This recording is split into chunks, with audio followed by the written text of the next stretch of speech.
Beautiful souls. Thought we might just go straight into, it's Caroline here, welcome to my channel.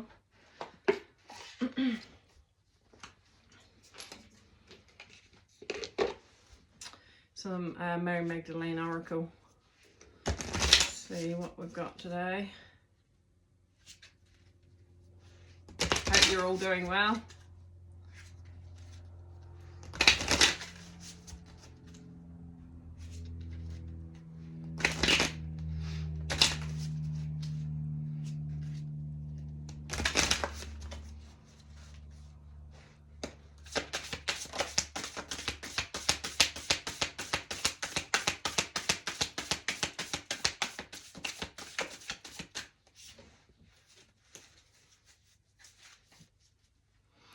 Angels, I have never been alone.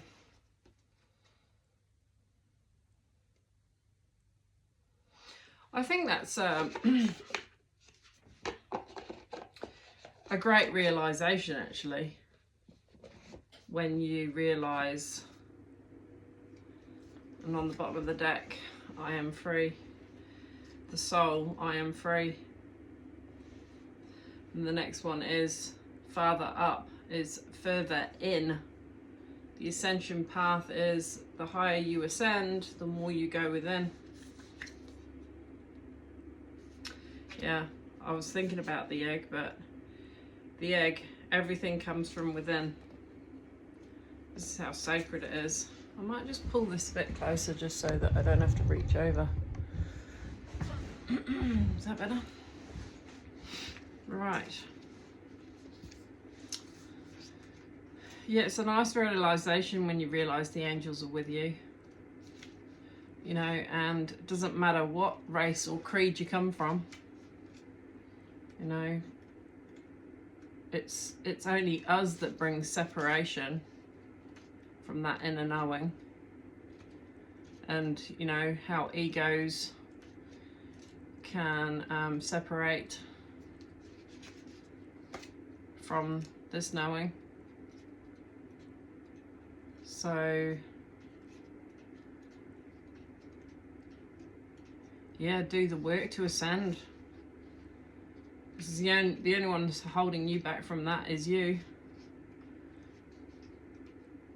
And I realise that. A lot of things in life, the only one holding me back is me. We are so much more capable than we believe. Angels, I've never been alone. Mary Magdalene loved equally Christ's physical body and his intangible soul. That's an interesting. Mary Magdalene loved equally Christ's physical body and his tangible soul. So after Christ is crucified by the Roman Empire, she goes searching for his body in the dark, alone.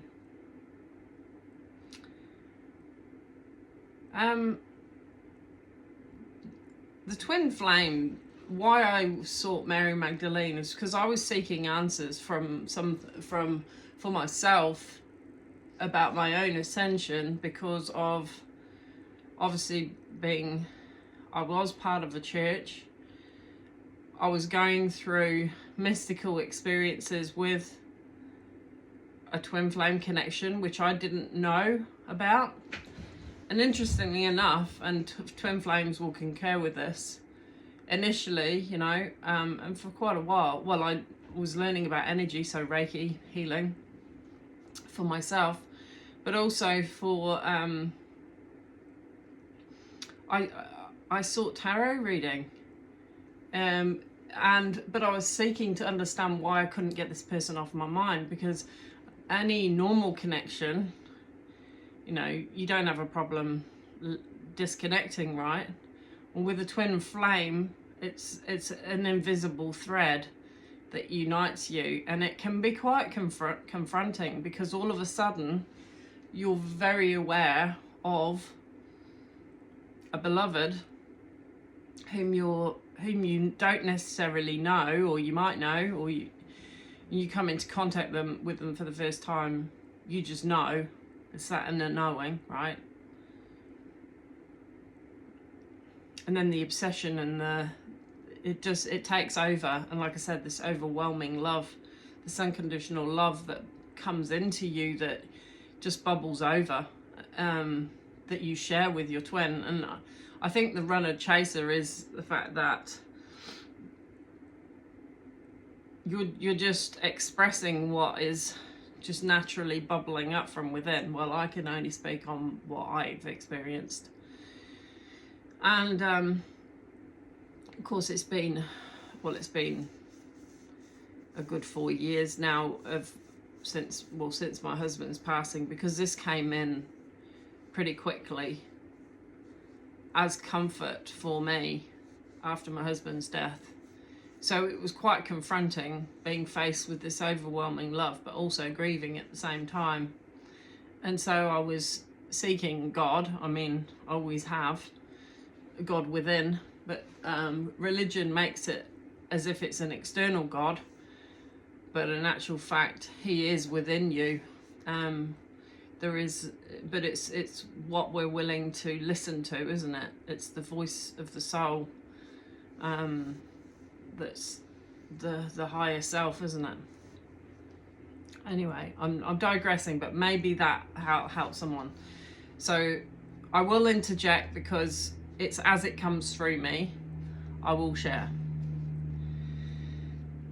So if you're on a twin flame journey, take heart and just know that it's bigger than romance. It's bigger than, there's more to it than meets the eye, and it is part of your soul ascension, is what I'm saying. And so going within is how we heal and become whole. But it's lovely to see, well, I mean, clearly, as twins, you do desire the physical presence of your twin. And it's lovely that this is an acknowledgement, really, that Jesus, that Mary loved the physical body, the presence of Jesus. But she obviously also recognised his soul, because they were one. They were two souls incarnate. They were one soul incarnate in two bodies in this physical reality. So after Christ is crucified by the Roman Empire, she goes searching for his body in the dark alone. And after she finds the tomb empty, she starts weeping, because Mary, like Christ, is also human. According to the Gospel of John, a voice then asked Mary, "Why are you weeping?" That was John chapter 3, verse 13. Mary looks up to see who asked her this question, and she can suddenly perceive two angels standing before her. So she perceived it. It was a perception, not necessarily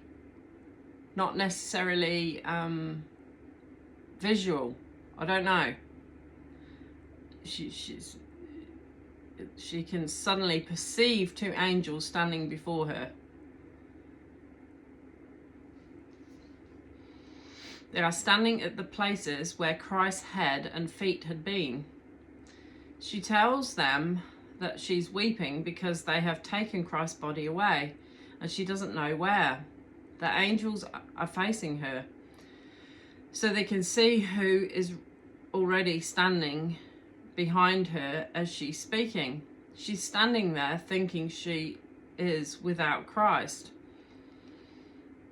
when they can see clearly that he is right there beside her. Mary turns then and hears Christ ask the exact same question the angel asked her, "Why are you weeping?" She doesn't recognize Christ at first. That's interesting. She thinks he's the gardener. So she asks him if he took Christ's body away. Christ then says, "Mary." So he spoke to her directly with her name, and I presume she would recognize his voice. I don't know why she couldn't recognize it the first time he said, but anyway, we'll continue. And in hearing her name in his voice, Mary knows immediately who is standing before her. "Rabboni," she exclaims, which is ancient Hebrew for teacher. This moment is the memory that we're never alone, even as we are weeping on our knees in the dark. It's often when we really feel it too. All the love we can ever imagine is already right here, where love remains within the human heart. Yeah, it's within you. This moment is the memory that love is stronger than death. This moment is the memory that it's often when we're at our most human, bereft, heartbroken and vulnerable that the angels can finally be heard. This moment is the memory that the energy of love is the bridge between the worlds.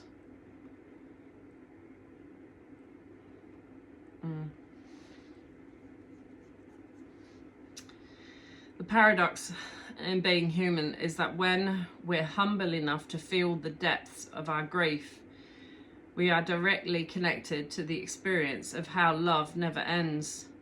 We are directly connected to all the love that constantly calls out to us invisibly from within.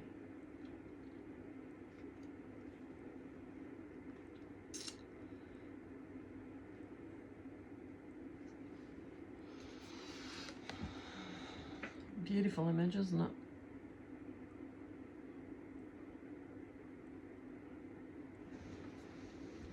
Yeah, and it might not, like I was saying about the perception, she perceived it in her heart. I mean, obviously that she actually heard Christ with his voice as he spoke. And we know that Jesus did appear to them, and Mary first after his ascension. Anyway.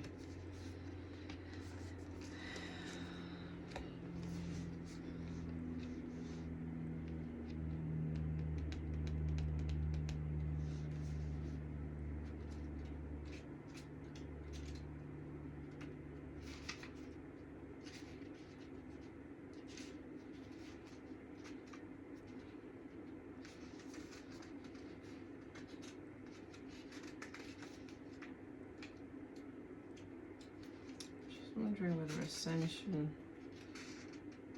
Here we go. Well, I'll read the Ascension. Father up is Father in. It's such a wild and miraculous moment when we realise that the good has never been above, or beyond, or fully outside of us. Oh, this is beautiful. Particularly on a Sunday here in New Zealand. To know that everything is here within me. That brings great comfort, doesn't it? Particularly if you've followed an organised religious gatherings, and I'm not dissing them at all, because I do believe that God, that your experience of how you experience love is personal and individual, and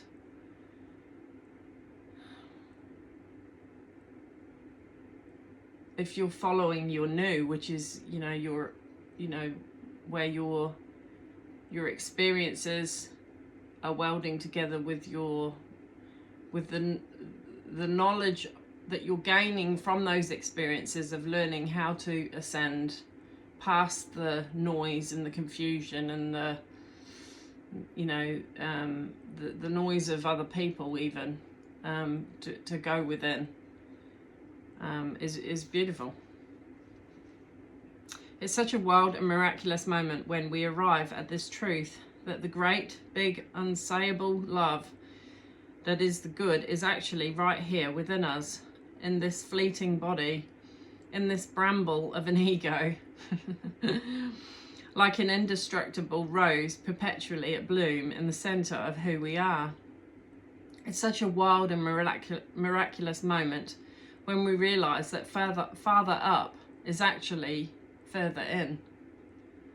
There's a legend that Mary Magdalene lived in a cave in the south of France. I was thinking about that the other day. I was thinking, man, it would have been freezing. It wouldn't have been insulated, would it? But I mean, guess there was fires. I don't know. Anyway, it was just a thought that went through my head. On what is referred to now as Saint Braum, the holy mountain, it is said that she was lifted up 7 times a day from the cave to height above the cliffs of the holy mountain. Artistic depictions of this legend have Mary lifted up physically by at least 4 angels. One way I used to distance myself from Mary's humanity was to imagine that this happened for real, that Mary was actually lifted up into the air by a bevy of angels. It was such a wild and miraculous moment when I realized that these angels met Mary from within her own heart. Yeah, so like I said about the perception, it's not like, oh, you know, 4 angels behind me physically lifting me up. It's an internal knowing that the angels are with you, lifting you up in spirit to be fully present in the human body. It's making your day brighter, giving you hope. And that the 7 times a day refers to the 7 powers of the ego, yes, and the practice of recognizing and releasing them at least 7 times a day. Well, we do, don't we? We have to bring our egos into check. Whether you're part of a church or not part of a church, if you're not doing the inner work on your own self, what's the point? For me, ascension happens by descending deeper into the truth of who we are. The angels lift us up when we forget that the good is not distant, above and beyond us. It's not like, oh, where are you, God? You know, worship you. Oh, which is what most people do, right? No. It's going within and healing the heart and the soul and the mind and the body, not ignoring that this vessel is holy to God himself, herself, and that God is both masculine and feminine polarity. And we have that same polarity within that brings balance and union. But does it mean that we don't desire a counterpart? No. We're whole all by ourselves, but this human experience is meant to be that we you know, it is better for two to become one.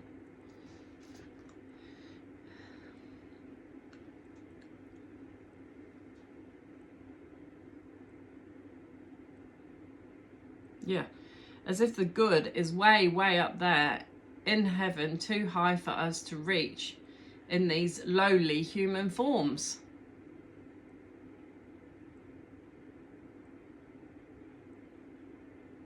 Yeah, I think this is the thing with religions. They make you feel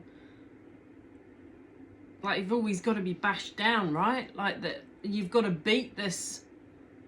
It's just a different perception is what I'm feeling. It's like we're the perception is that you've got to bow down and beat yourself up for being such a sinner, right? That you're guilty, whip, and then you become part of a group, and then if the others that aren't part of the group, you whip them. It's just like a perpetual, but really all it is the ego perpetuating separation from source consciousness. Wow, this is quite profound. I just saw 1919. That's 1010. Where you been? 1010. Where you been? These truths are just mind-blowing and comforting all at the same time, because there's nothing external from me that I've found quite lacking anyway, you know, even with people, you know, because but it's been orchestrated for your ascension so that I could be here today saying these exact words to you.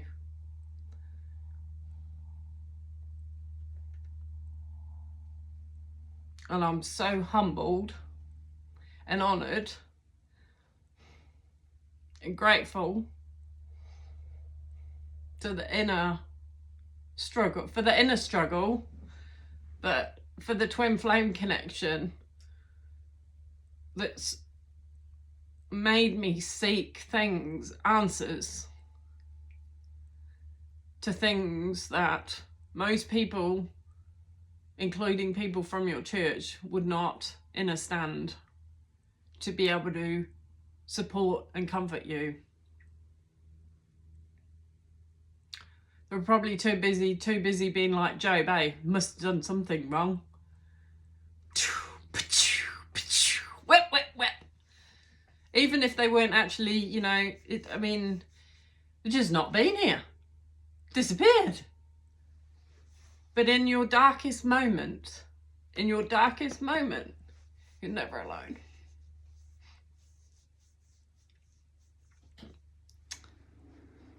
Never alone.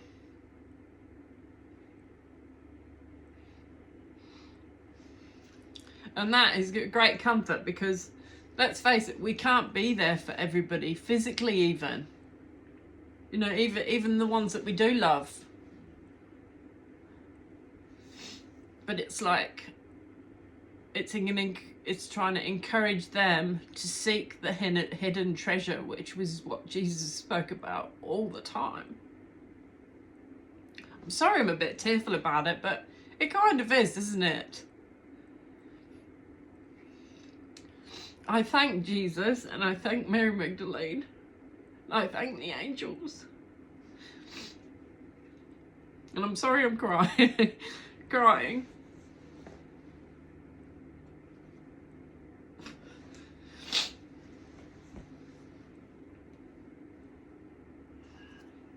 Where was I? The angels lift us up and remind us that the good has always been right here within and among us.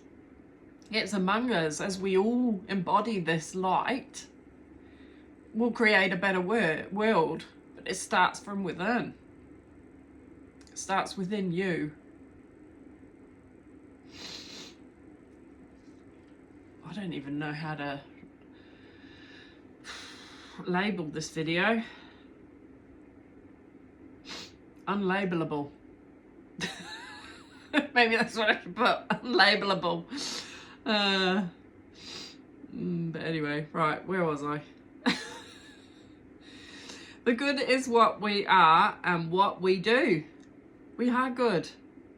The good exists not on a vertical, but on the horizontal. We are eye to eye with the angels, not below or beneath them. The good is what's present right here within. Yes, heaven too. Farther up is further in. What happens when I remember that the good is right here within me? If you imagine the world when we all embody this truth.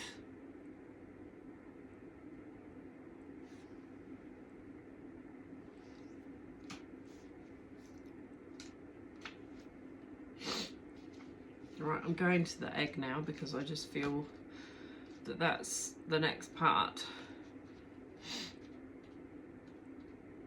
If I can find it. The egg. Everything comes from within. According to the Gospel of Thomas, if you bring forth what is within you will save you.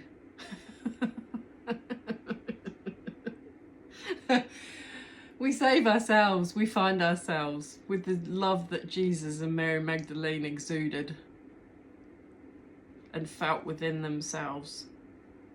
The Gospel of Thomas was excluded from the formation of the Bible in the 4th century, along with the Gospel of Mary Magdalene. Can you see why I keep going on about being a sovereign being and being an accountable being? Because you need to be accountable for the sake of your ego, to harness it so that you use the ego the ego is a servant to your soul and your heart.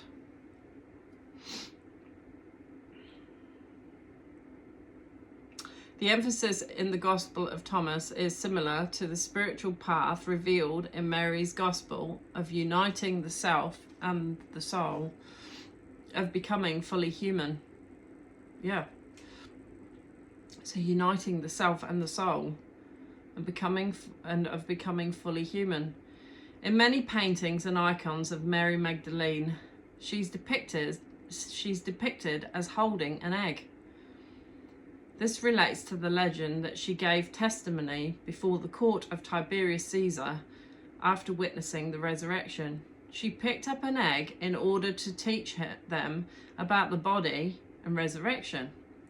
After 2 decades of scholarship and devotion to Mary Magdalene, I think this is the message Mary offers in pointing us to the egg. Everything comes from within. All life exists within us, rather than external to us, which is how so many of us live our entire lives, external from ourselves. Focused outward to the beautiful, lovely things of this world and to the painful, heartbreaking things of this world that could, if we let them, occupy every second of every day. Your wealth, the true wealth, comes from within. And it's all within you, not external from you.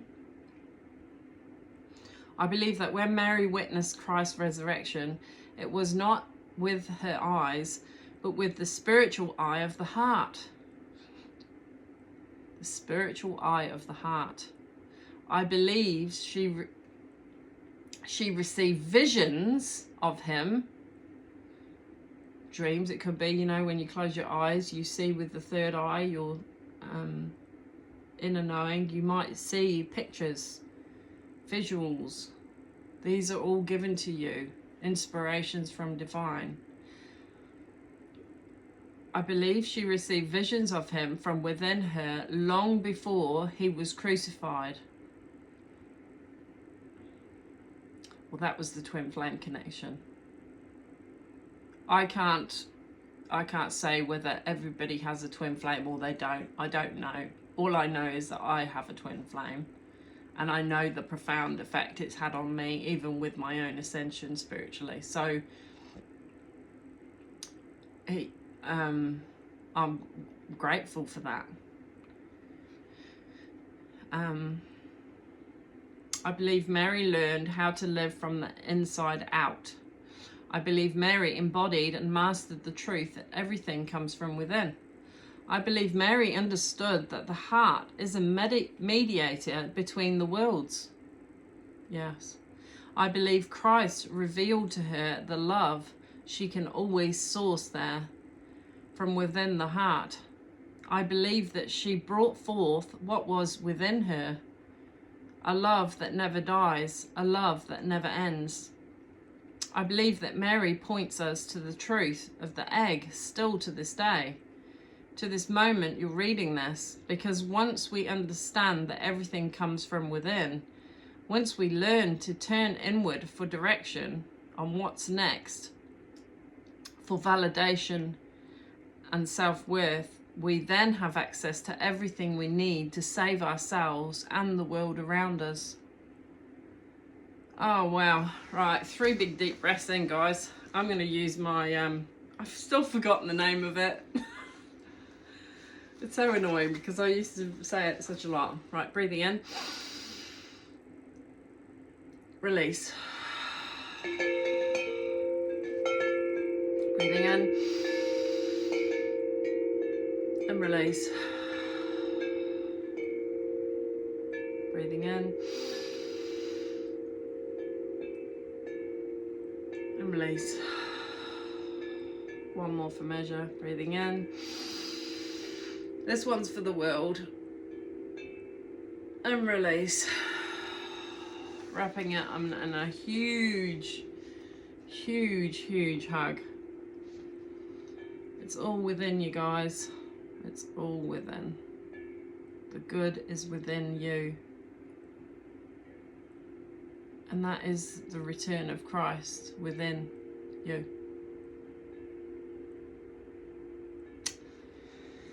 3009, 309, maybe that's significant to someone. Wow, wow, wow.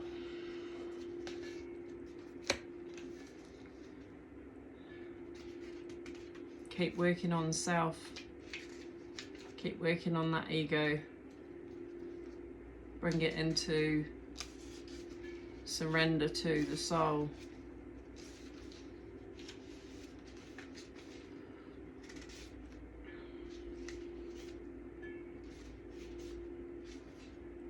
And then you're set free.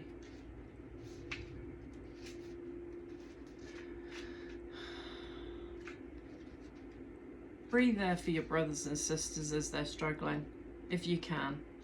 Do what you can at any moment, but not forsaking self, because you've still, you know, it takes energy and time to look after self. And if you haven't got the strength to give to another, you know, you need to pour it to yourself first. And that is not selfish, which is what people led to, you know. That is not a selfish thing to do at all. That is a loving thing to do, to look after self first, because then you can pour from the abundance, not from your lack. The soul, I am free. Deep breathe. We've just done that, but we'll do another one, eh? Let it go. Oh, man. It is like a weight off me in a way, you know, when you feel that. Just let it go. My arms go fluffy.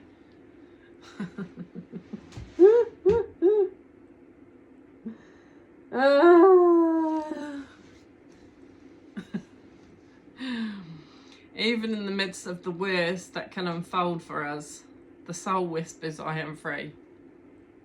So if you're experiencing loss, particularly if you've lost a loved one whom you love dearly, you will be having signs and wonders. You'll be having songs come to you where it just taps you into their energy. Remember, you know what their voice was. You know their energy. You know how can you might be connected through a smell, a scent, and you'll instantly think of that person. You know, for me, when I hear a truck that uses Jake brakes, particularly from home here, because we're not near, it doesn't happen regularly, but when I do, I instantly connect with my deceased husband. And he's free. You know, I did clearing, so there's no ghost of him. He's an ascended form of him. To go on with his next whatever is, you know, why is it so hard to say? Whatever his next path is, you know. I'm not holding on to him, you know. I can speak on him, but I'm not clinging to him. You release him, but you'll still feel the energetic hug of that loved one. Anyway.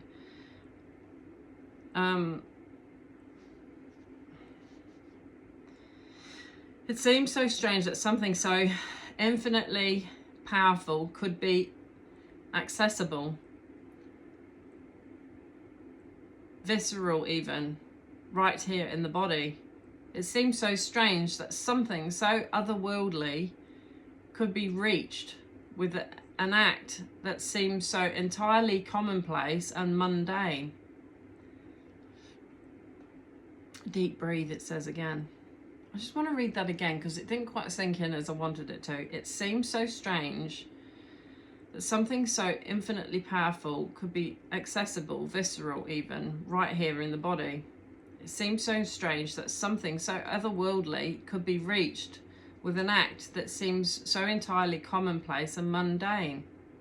So yeah, this is how important the body is for grounding this energy, these new perceptions, because it gives us a task, doesn't it, to face ourselves, to be honest, but have compassion, to face what the limitations even of this physical vessel, and to ascend in consciousness past this vessel, that we go on. I mean, it always says the soul goes back to God, right? The Creator, the Father, Mother, God, the polarity of both.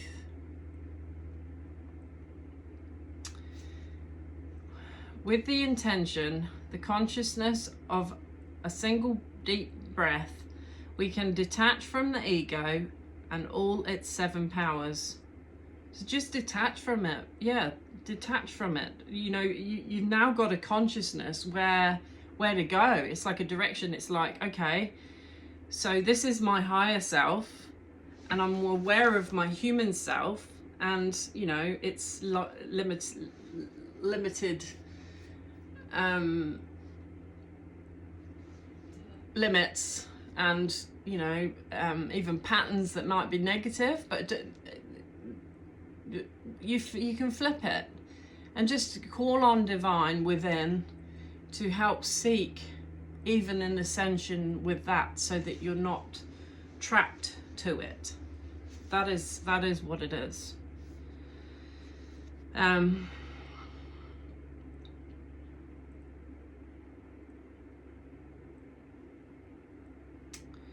With one intentional deep breath, we can return to the heart, to the vast expanse of what's possible, to the limitless realm of the soul. So you are this soul. Above everything, it's your soul whom you're wanting to really unite with and help the ego self, the lower self, and to bring about change, to raise the vibration, raise the standard, and do it bit by bit. You've got to be so gentle and kind with yourself, not whipping.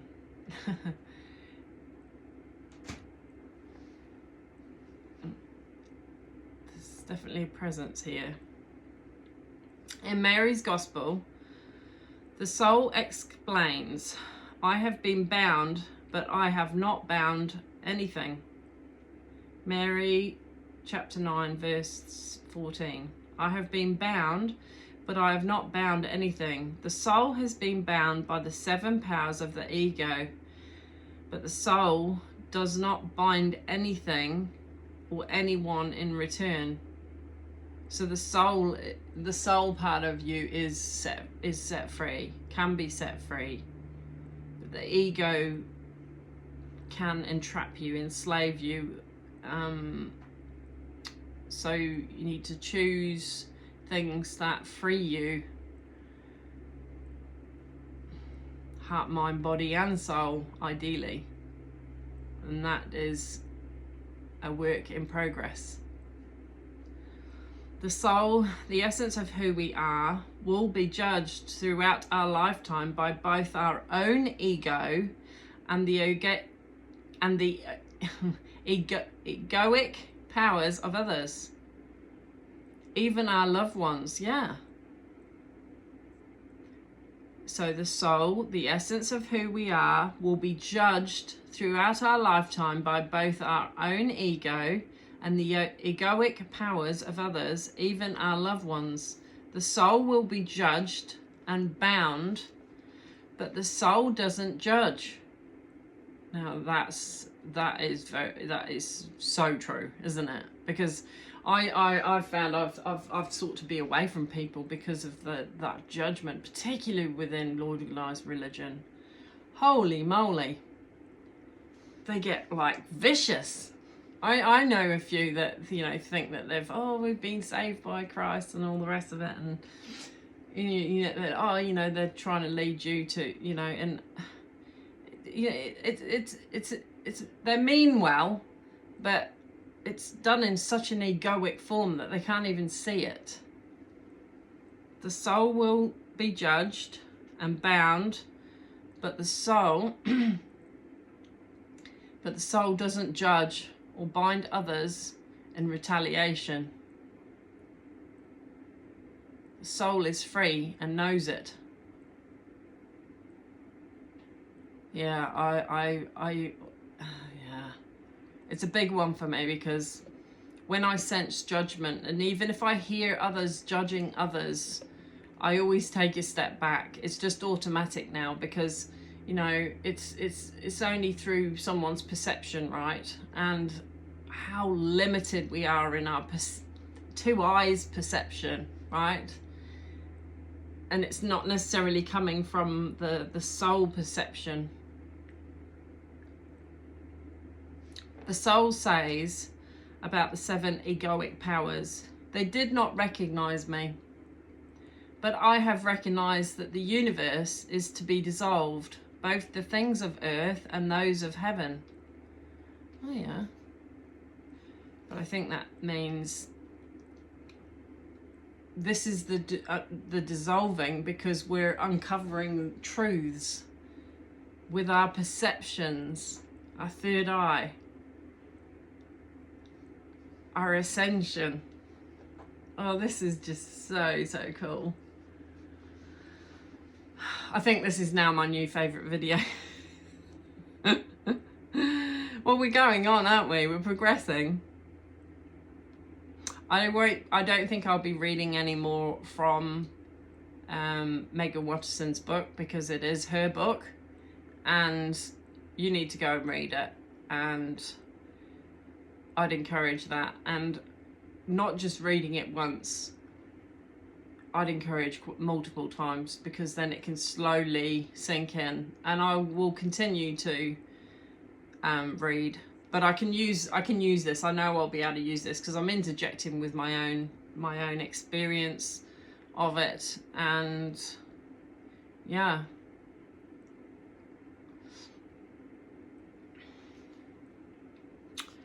right, where was I?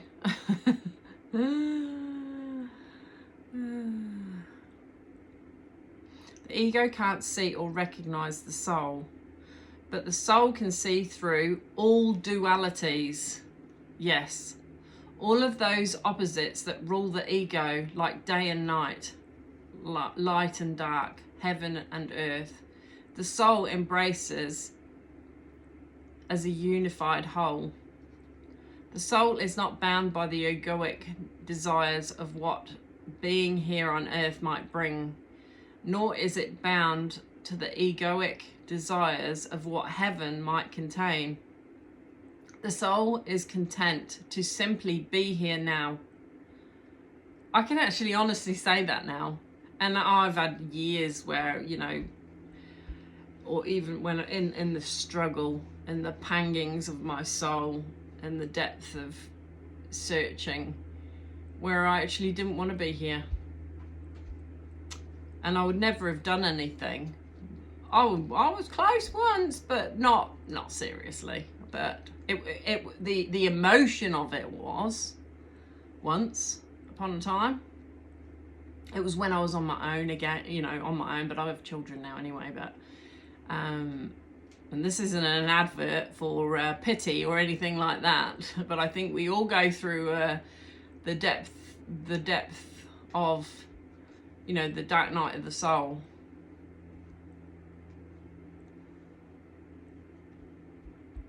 Does it mean that we've made it? No. But it's so nice to have something written in words that we perceive with our soul, and we're seeing this with our perception, and we often can't be bothered, right, with the duality. You know, the appearance of separation, the people bickering. I mean, look, I mean, you only have to look at Parliament, you know, speaking lies to the mind. you know, how they bicker like children. I mean, you know, talk about immature souls, egoic, you know, patterns for top dog, but supremacy.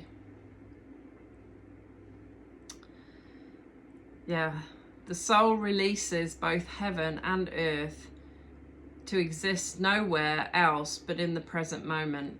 Yes. Soul releases both heaven and earth to exist nowhere else but in the present moment. Deep breath. Even in the midst of the worst that can unfold for us, the soul whispers, I am free.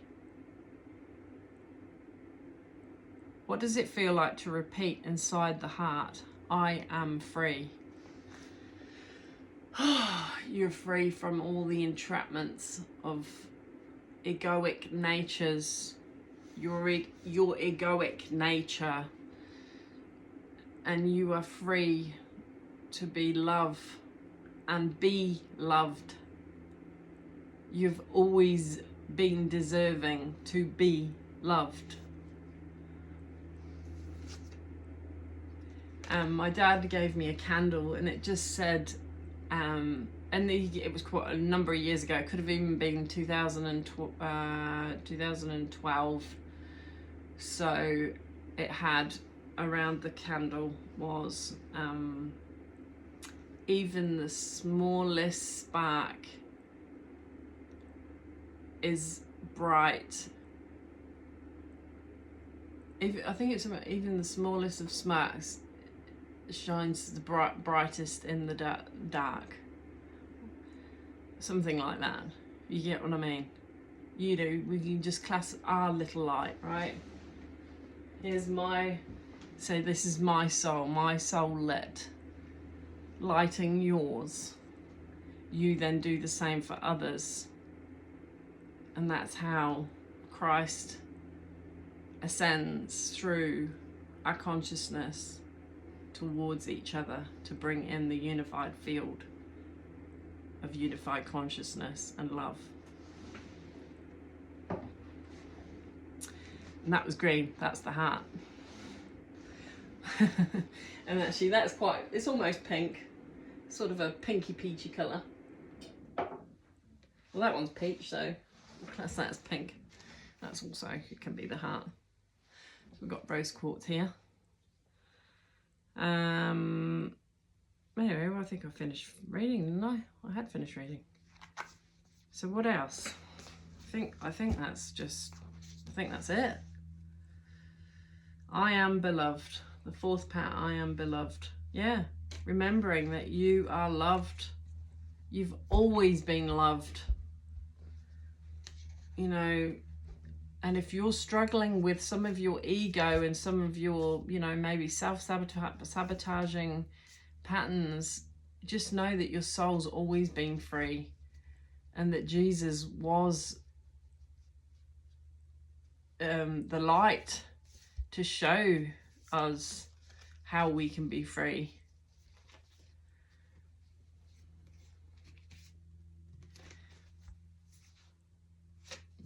Yeah, so that was the egg. I don't know why I was starting to shuffle, but they're still there. There's the egg. So it's within you. The angels. The ascension. Ascension. And your ancestors. Ancestors of light. Remembering who you are. And soul. Your inner light.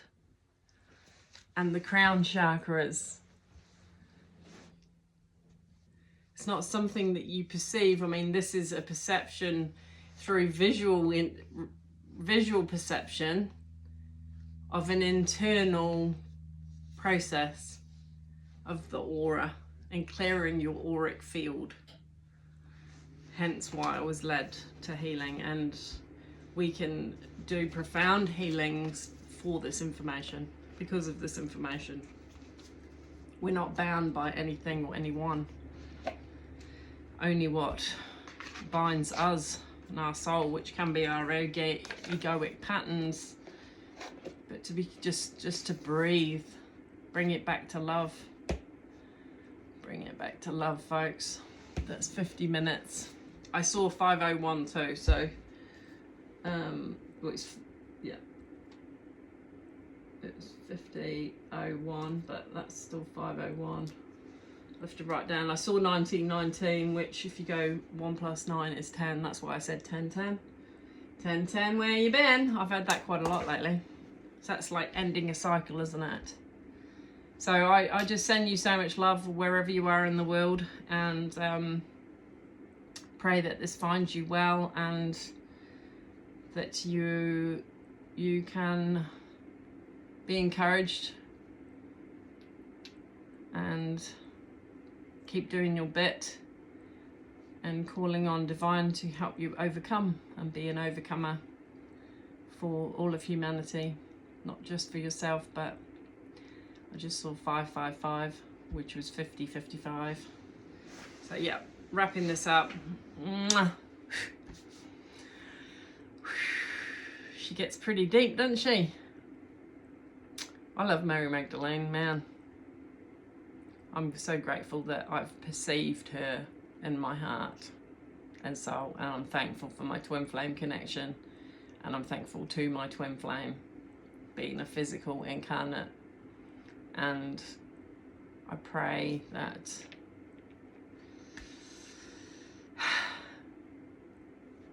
que sera from here, eh? You just never know. Lots of love. Bye.